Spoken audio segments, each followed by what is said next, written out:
เลยละเกลือนายเลยได้หมอกนายบอลนายเลยครับให้แตงเลยบอลนายเลยครับกินหนึ่งคือเลยกินจ้ามาทำตาขันได้เลยเนาะเนี่ย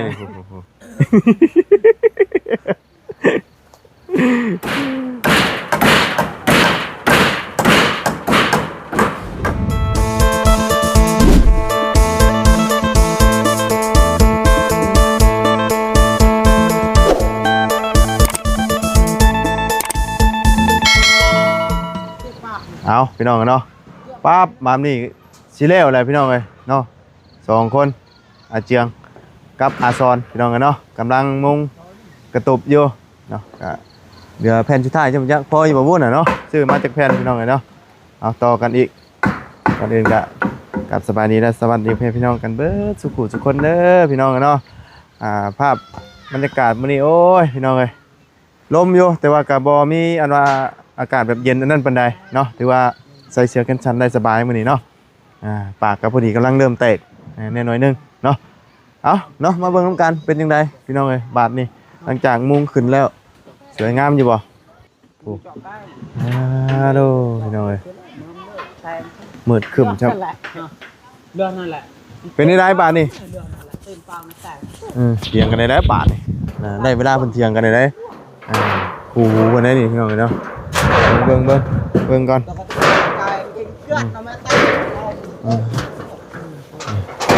โอ้เนาะหลายคนก็โอ้ยมารอบหน้านี่เอากางเกงยีนมาให้อาเจียงแน่ขึ้นว่าเนาะใส่ไปส่งตัวเก่าส่งจนขาดดากพี่น้องว่ะ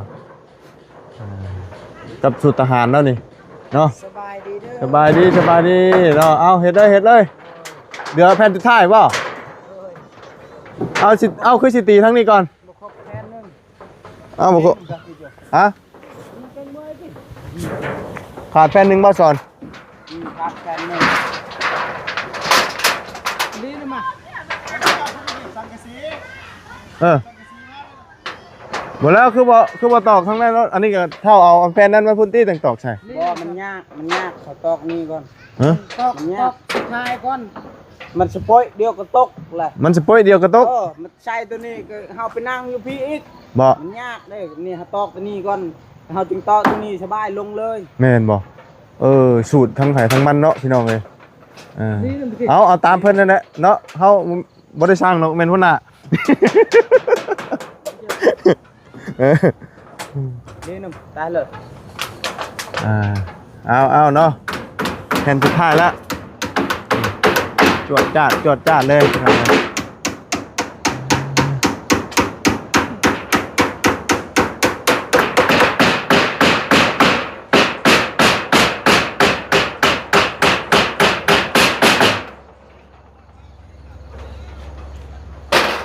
เดี๋ยวตอก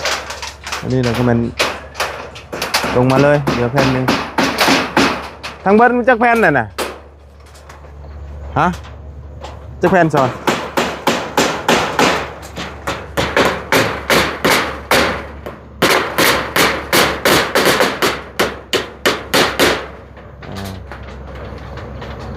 อายุมันอ่อนอยู่เนาะเป็นได้สอนนี่พี่น้องเลยเนาะรับจ้างครับใบแบบว่าเป็นลูกมือก็ได้อยู่พี่น้องเลยเนาะเป็นลูกมือไปรับจ้างครับใบ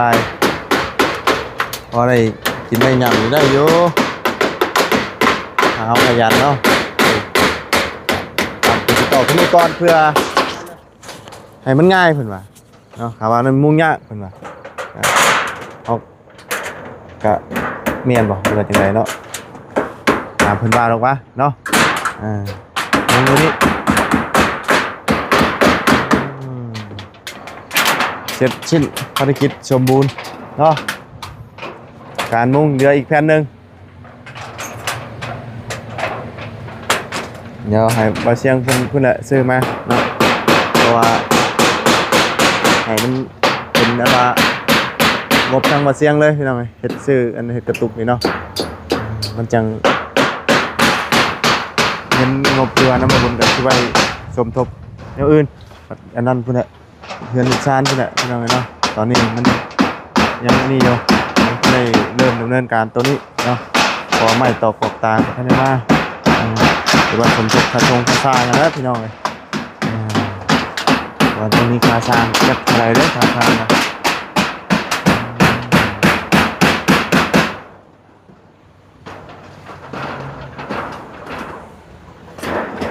แค่หนึ่งมาประกบแซงหนึ่งจบเลย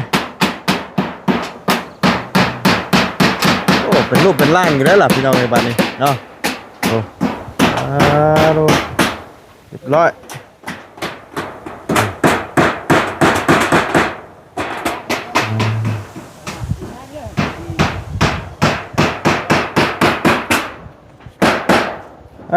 ลงมาวันนี้ลงมา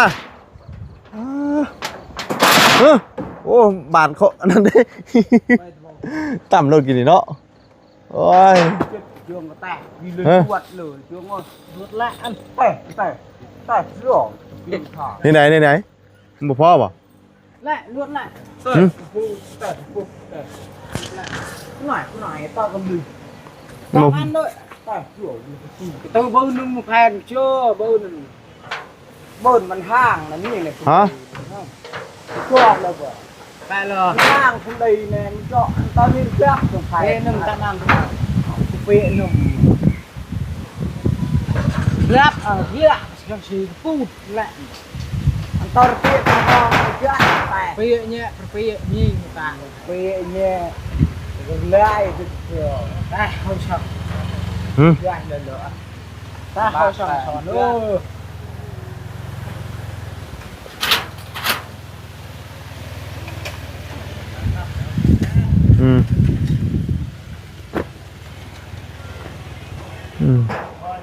บ่พอแผ่นหนึ่งหักแผ่นหนึ่งอันนี้เขายึดเอาแต่ตัวนี้เพราะว่าวันนี้นะอ๋อยึดเอาแต่ตัวนี้ไปจบเลย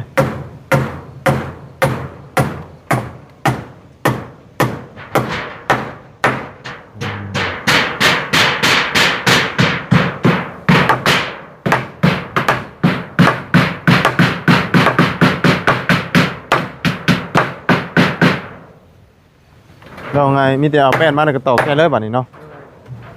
แป้นนี่ก็ประมาณ7แผ่นกันเฮาปูยาวในนี่ก็ประมาณ7แผ่น8แผ่นไปดวงนี่ก็ปูยาวในนี่บ่ได้เด้อเพราะว่าเฮามันต้องปูดวงนี้แล้วเพราะว่าเฮามันเป็นในนี้เนาะนั่นน่ะประมาณกะประมาณนั้นมันได้ไม้กาดอีกสิเสียไม้อีกประมาณนี้แหละเนาะเพราะว่าตัวนี้ก็โอ้สิหลายแผ่นอยู่เนาะแผ่น5เม็ดเหรอแผ่น5เม็ดอันนี้2เม็ดบ่2เม็ด2เม็ด2เม็ดพอดีบ่จังทั้งนี้2เม็ดพอดีติ2เม็ดพอดี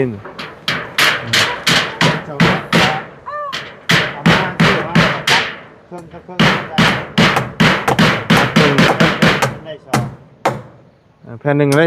2แผ่นหนึ่งได้2แผ่นหนึ่งได้2กันก็หักแต่ว่าก็เบิดหลายแผ่นอยู่แล้ว10แผ่นอยู่บ่เยอะฮะก็ลวงแต่ตรงปืนเลยก็ลวงกี่แต่ว่านั่นปูลายนี่ก็เฮาก็หาไม้มาใช้เนาะไม้กาดเนาะหาไม้อันโตอันเป็นนั่นเนาะเทกไปบ่ลวงกี่ก็เลยก็เชื่อให้ต่อเลยเทกไปเทกเลยเลยจิมัดแม่ก็ได้ลวงได้ยึดเจ้าไม้เลยเอียนง่ายเฮินกี่นึงยังเอายังเอียนเอาเอียนบ่อบบ่ก็ลวงมีแต่มันก็ยึดเลยตัวไม้ยุมันเชยุให้ได้แน่นอนเครื่องแน่ๆบ่แม่นบ่แน่ๆเชื่อไว้เลยคุกคิดไว้น่ะเอาจอตะปางน่ะจอตะปางเก๋ให้เจาะแน่เนาะนำมาเจาะคือเต้ไม่เจาะทานดีตะเปียกจะเชิมเลยล่วงอ่ะน่ะคลุงเชิมเอามันเชิมเป็นไรเชิมเอาสิเชิมทางไหนเอาพังเพิ่นได้บ่ได้สร้างใหญ่ได้นี่น่ะลาไว้เฮ็ด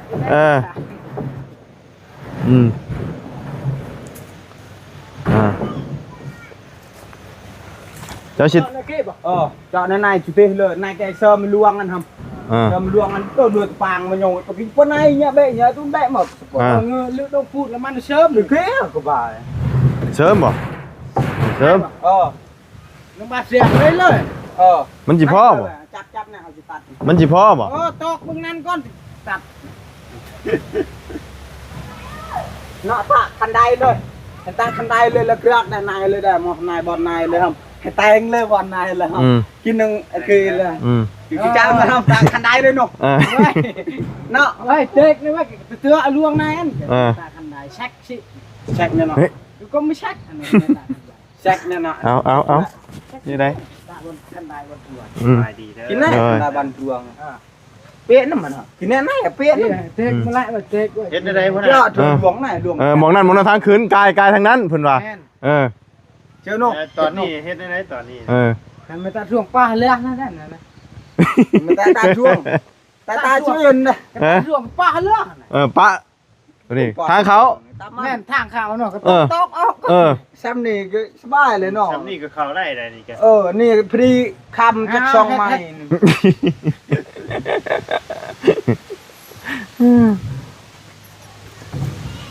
หลังจากการแล้วมันสิเอามาอีกการอีกตัวนึงเป็นบ่อยู่นี่ได้บ่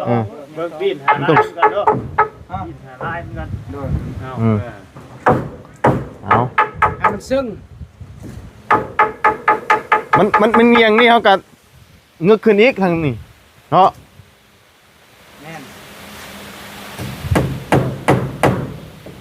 เอาดีๆโคตรแล้วนี่ตามมือเจ้าของเด้อมันสิตามหน้าผากตัวเองนะเบิ่งแบบนี้ใช่ใช่มั้ยขี้ใช่บ่น่ะอันนี้เพิ่นว่าขี้ใช่นี่อีหยังยัดไหนเลยนุพี่เอี้ยนตาไงตัดแทงได้เต้เว้ยตัดร่วงแต่ตาร่วงจะตัดร่วงน่ะปานนั้นตัดร่วงเลยก็มาปานนั้นนุมันสิพ่อบ่เอาไปใช้ตอนนั้นพอบ่มันสิเจ็บบ่แท้ถึงโลคันมันบ่ถึงแล้วเฮาบ่ต้องตัดฮอดพี่ตัดจำด้วยนะบ่ต้องป้าไว้หรอกตัดจำบ่ถึงละเบิ่งใช้เม็ดละเม็ดแท้มึงโลยามมันบ่ถึงครับเอาไปต่อตัวนั้นนะพอดีเสียไม่ชื่อมันไดนะกาดใช่นี่ก็ได้ล่ะไล่5ไล่เมื่อตามันได้มันกาดอยู่นี่ก็ได้เป็นจังเนาะ4เม็ด4เม็ด3เมตร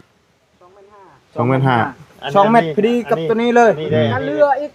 ได้อยู่นี่2เม็ดทั้งพอดีคันใช้อยู่นี่ก็เทิร์นนี่เห็นเทิร์นนี่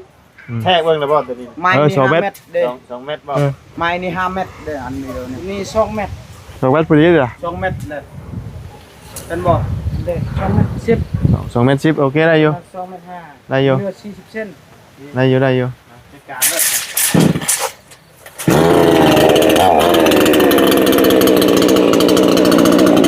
ไป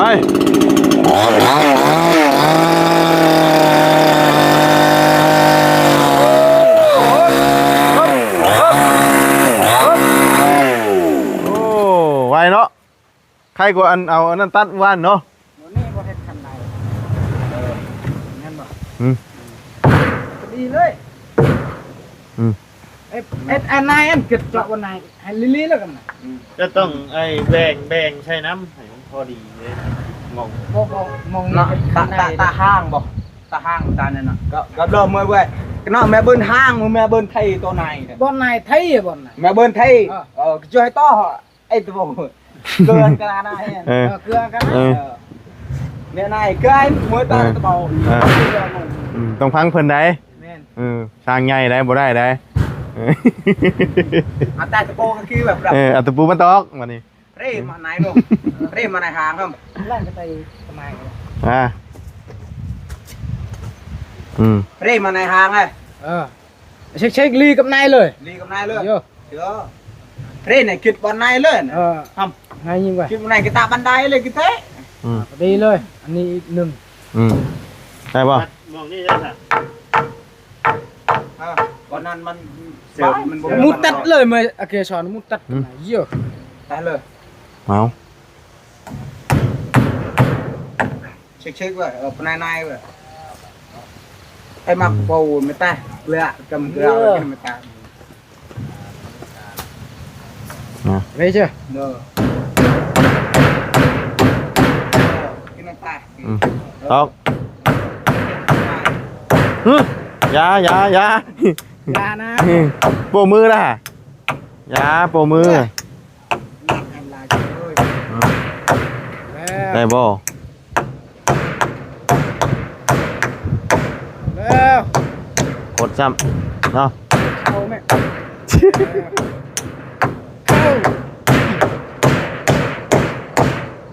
กดคือเก่าต่ออีกดอกนึงเอาอีกดอกนึงจิกฟังนี่ก็ได้นายไม่ยึดเกลือแน่นแปะเลยอ๋อด้วยต่อยิ่งเกลือที่มักที่เลย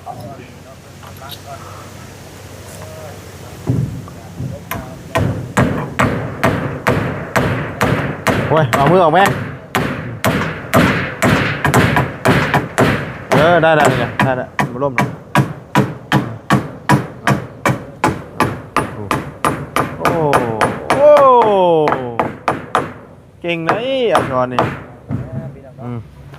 นายต้องไปคิดลีนายเต้นตามคิดลีขี้นายช่วงเจ้านายจะเจอตะย่างสิตีนตัดแบบไหนวันนี้ทั้งนี้ตัดจ้ำเหรอวะวันนี้ตัดจ้ำเหรอตัดซึ่งกับตัวนี้วันนี้เฮ็ดคันใดล่ะสบายย่างไปย่างมาเอาแป้นปูหั่นป่ะอ๋อ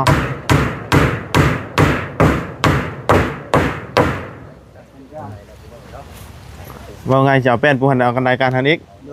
ย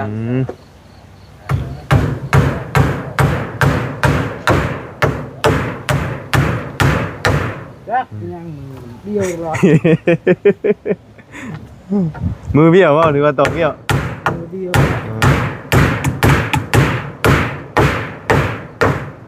เอาตัวนั้นเชียร์ยังจอนนะแท็กว่าให้มันเชิงตอกกลางอีกจิกเอา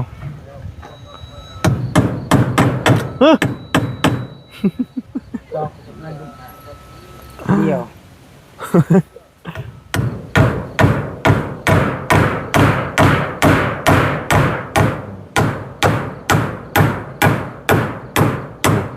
ผลเนครั้งแรกผลเนนี่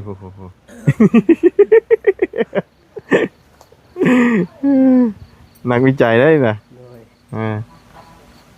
เนครั้งเนได้ผลเนเนาะเนเนี่ยอีกได้เสียบคนหนึ่งเอา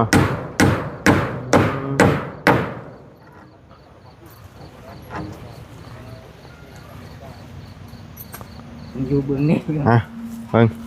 ฮึบ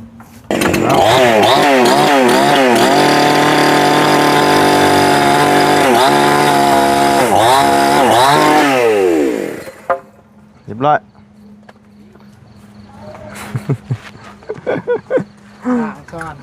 สร้างช้อนได้สร้างช้อนนี่โอ้มืออาชีพได้ออกแบบนี่พี่น้องเลยเนาะเพื่อจะออกแบบกันได้นี่ก็โอ้ย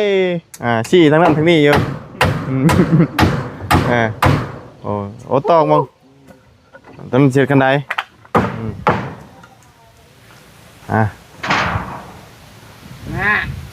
ตัดเงินแช็คไปแช็คมาต่อก่อนกันตัดก็ได้เนาะต่อกันตั้งดังอันนี้เพิ่นสิเอาบันไดพาดขึ้นนี่บ่แม่นบ่แม่นขึ้นจวดเข้าประตูนี่เลยบันไดเพิ่นทำมองนี้ขึ้นนี้นี่ต้องใส่ตัวนึงนี้ตัวนี้บ่เทิงครับตัวนี้เนาะบ่เทิงกันบ่เทิงครับ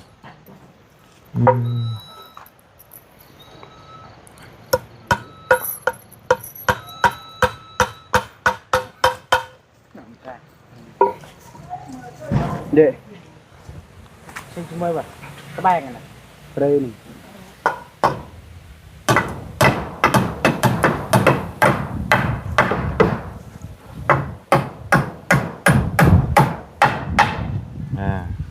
ตัดบ่บัน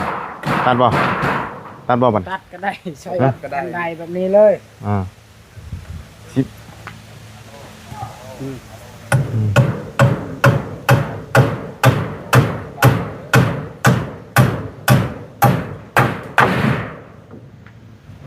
ง่ายไปหรอโยสา เพราะว่ามุงแล้วพี่น้องเนาะตอนนี้เราบ่ต้องย่านมันสิหัวเนาะ แข่งไป สังกะสีใหม่ตัวนี้นะแต่ขาดอีกคันหนึงเอาโอ้ช่างชอนตัวนี้ต่อเอาบ่ ถ้าเริ่มกินละตะบอลไหน ตัวนี้ต่อเอาพุ่นน่ะ เต็มไอ้อันกีต่อไม่ใช่อันกีเลย ต่อตัวนี้เป็นหยังนี่ตัวนี้ตัวค่ำ ยังคำอยู่ ให้มันตอกให้แน่นหนาอยู่ดี เอาเสียมาตอกเสาไว้เอาตอกดีบใช่ก็ได้นะ เอ้ยลวงมาเลยเอ้ยลวงมาเลย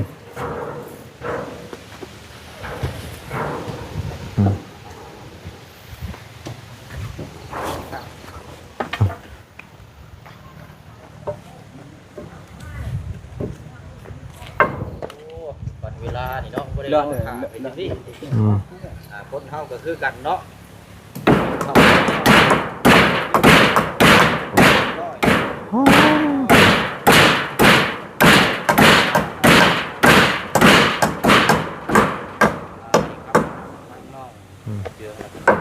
มองคนเห็นปั๊บขึ้นบันไดเลยอ๋อคนเห็นแดมข้างในได้เห็ดแบบว่าอันใดขึ้นข้างใน เป็นลมเป็นหยัง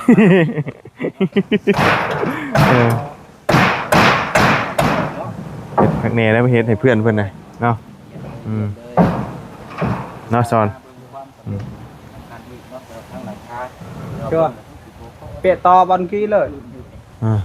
ขาดแผ่นหนึ่งขาดแผ่นหนึ่ง จะได้เล่นแมวอยู่นี่เนาะ ตามเลย เงินไปเอา ไม่ห่างนะจังว่ากันเนาะ ไปชิคเต้เลยง่ายแค่เอาแค่กี้กันไปชิคกัน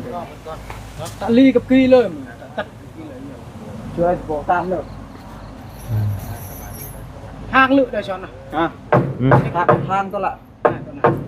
เปรย์นุ่มมาไหนเปรย์ไหนนุ่มมาไหนอันกี้ก็ห้างลึกอันละห้างเลยยินอันไหนไทยลึกยิง ใหญ่ป่ะ บนเปรย์นุ่มเต็มเยอะเลยเต็มเยอะนะเอาเยอะดีนุ่มมา เฮ้ย ปูดนะในกัด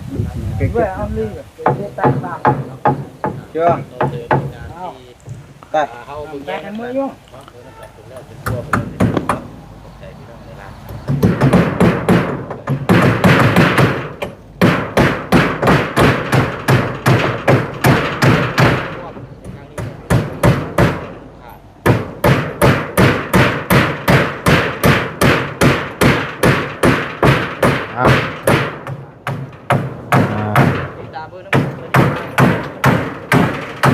เรียบร้อย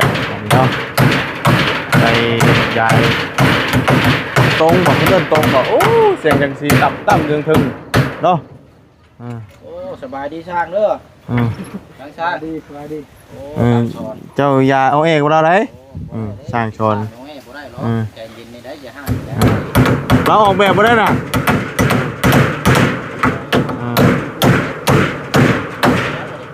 กูนวดมาเดี๋ยวนี้ โอ้บันไดพอได้ยังเห็นได้ ได้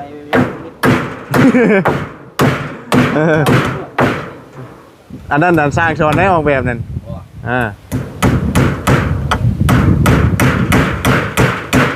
เขาพอดีว่าไม่เขา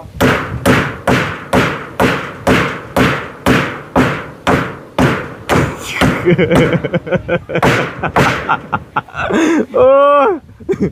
พอดีเนาะไม่ตัวนี้เนาะมาตัดหนึ่งตัดก่อนก็ได้ ให้มันงามเลย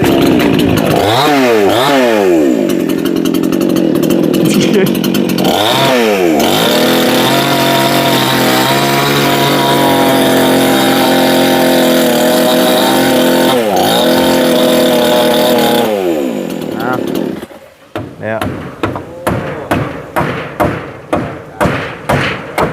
การทันไม่ทันยังเนาะผ่านแล้วจ้ะนี่เป็นช่างได้แล้ว แต่ไงคะคือยังนี้วะ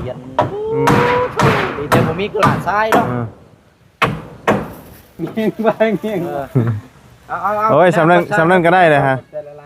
นั่นก็ได้แหล้วตอกมันนั่นเท่าตอกแป้นใช่มันก็นั่นแหละมันก็อยู่นะมันยึดกันนะบ่ตอกคักปานนั้นก็ได้ ใจได้พี่น้องจะได้ได้นี่ เอาเนาะ ก่อน น้ำมันใส่จักอีกเนาะเดี๋ยวเรียบร้อย ทีเขาบ่พอไว้พอแผ่นนึงพอแผ่นนึงโอ้ยเสือเนาะ จักแผ่นอย่ามัน8แผ่นหนึงบ่นี่น่ะ เป็ดแผ่น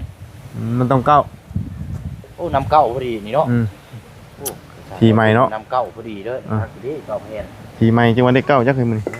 เลขออกได้นี่ ได้ว่ามื้อนี้นะ ใช่ ได้ว่ามื้อนี้อย่าเพิ่งอย่าเจ้าก่อนจับตามก่อนได้อยู่ว่ามื้อนี้ จัดและมีไม้นี่ใช้นี่เลย มีแป้นในแล้วเลยเหรอ เปิ้ลอากีไม่ต้องเปิ้ลนะ บ้าง ตะปางมันบ่มีเลยยังบ่มีตะปางก็เลย ตะปางคือหยัง แน่เจาะตั้ง แป้นบ่ตะปาง เป็นบ่ เลยเจาะตังเจาะปางยวงคือนึเจาะตัง เอ้ย เป็นเดี๋ยวจังน้อยตามมา เลย ตามมา เดี๋ยวสิแล้วนั่นแหละ เขียนตัวนั้นก่อนก็ได้ บ่ใช้บ่ได้ตัวนั้น เขาต้องใช้ตัวนี้ก่อนได้มันยากได้ ใช้ตัวนั้นมันยากเขาใช้ตัวนั้นตัวนี้ก่อนจึงใช้ตัวนั้นงามเลย ตัวยาวอันผู้ได้ผู้รวดไปผู้ได้ ใส่ได้ตัวนี้ ตัดออกนะ เพิ่นว่าหัวหน้าหมวยตาดเพิ่นว่า ตามที่ว่าหน้าช่างละ เดี๋ยวว่าเขาดูว่าช่วยไว้เด้อ เอาไว้รถหันงามเด้อเนาะ บอย เพราะว่าคันเอาไว้ก็ถึงน้ำถึงฝนมัน มึงก็หลอกคือเก่า หลอกทิ่มซื่อได้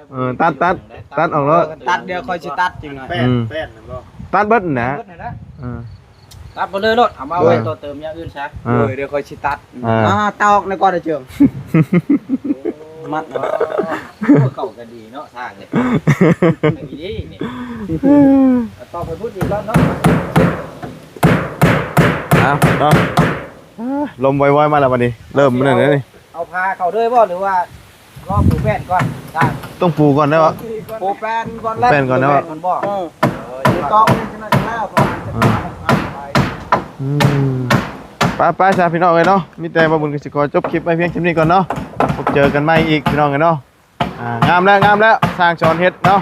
ทางหัวนอนเราก็แบบว่านอนนี่สิคอเลือดลงหัวแน่หน่อยนึงเนาะก็ว่าลูกเราเหี่ยวเฮียกันมันไหลลงนั่นเลยเลยไปซะพี่น้องนะสนับสนุนกันนำลาเลยเด้อพี่น้องนะพบเจอกันใหม่ขอบคุณเลยพี่น้องเลยซีที่ติดตามรับชมเนาะเฮ็ดกระตุบพี่น้องกันเนาะตุบอาเจียงใกล้แล้วใกล้สิสมบูรณ์แล้วพี่น้องกันเนาะเอาแป้นมาใส่เอาปากกระจาดใส่เป็นจบสิ้นเนาะไปสำหรับวันนี้ไปก่อนสบายดี